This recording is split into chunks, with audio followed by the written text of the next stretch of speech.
Good morning. We're here with Marty. Marty has the privilege of being one of our first patients that we treated with an oral appliance back in 2006. That's correct. Tell us a little bit about your sleep apnea, how it got diagnosed, and how you were first treated. Well, the sleep study, of course, showed that I did have moderate to severe sleep apnea, and they recommended the C-PAP, which I developed an intolerance for, never did get along with it very well. It's hard to sleep in. If you need to get up and go to the bathroom during the night, you have to take it off. You have to put it back on.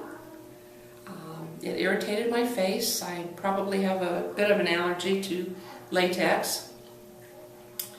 It's difficult to clean. It can be a little bit pricey to take care of because you have to buy new filters and tubing quite often. I'm curious, did any of your sleep doctors or your physician recommend an oral appliance or an alternative to you? No, back then they did not.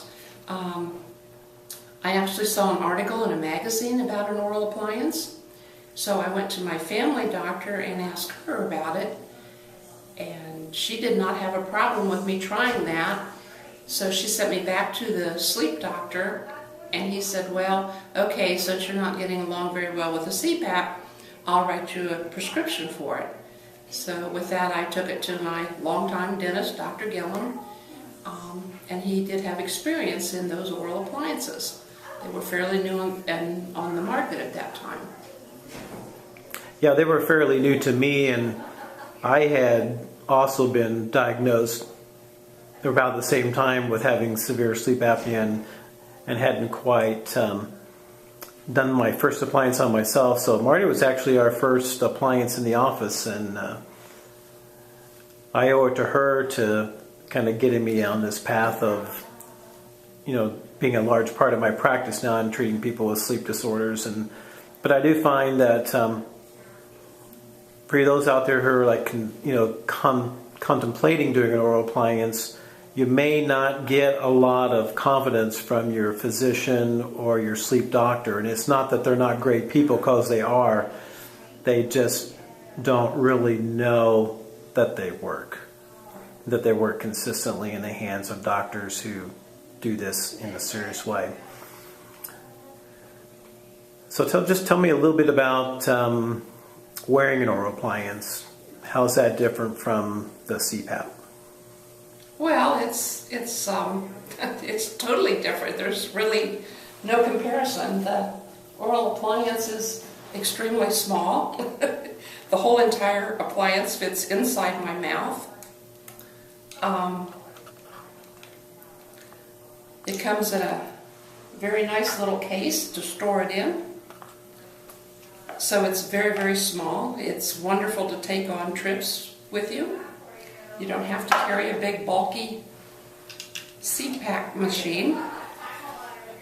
Very easy to clean. You use like an oral denture cleaner, like Polydent or something, to clean it, so you don't have to scrub it like some of the old things and the old C-PAP tubing that you had to soak and sanitize, change filters. It's just so simple. It's lightweight, it's comfortable to wear to bed. You can get up in the night without ever taking it out of your mouth. You can talk with it in your mouth. You can get a drink of water with it in your mouth.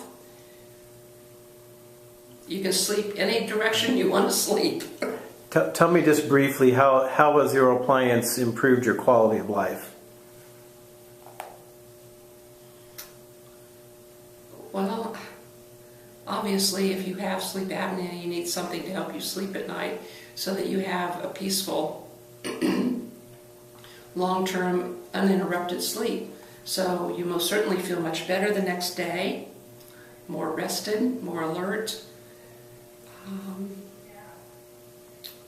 If you have a partner that, in my case, even sleeps in the same house, my snoring was extremely loud, so it has improved everybody else's quality of life too, who might come to visit me.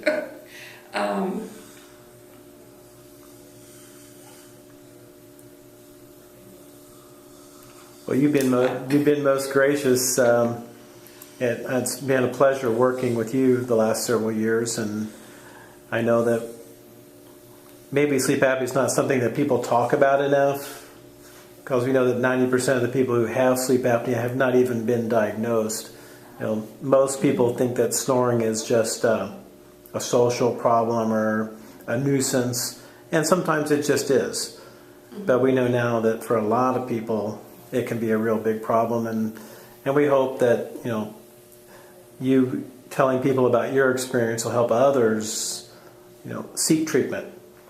I hope so, and improve the quality of their life. I have told a lot of friends, and I do have friends that do talk about their spouse's snoring is horrendous, one thing and another.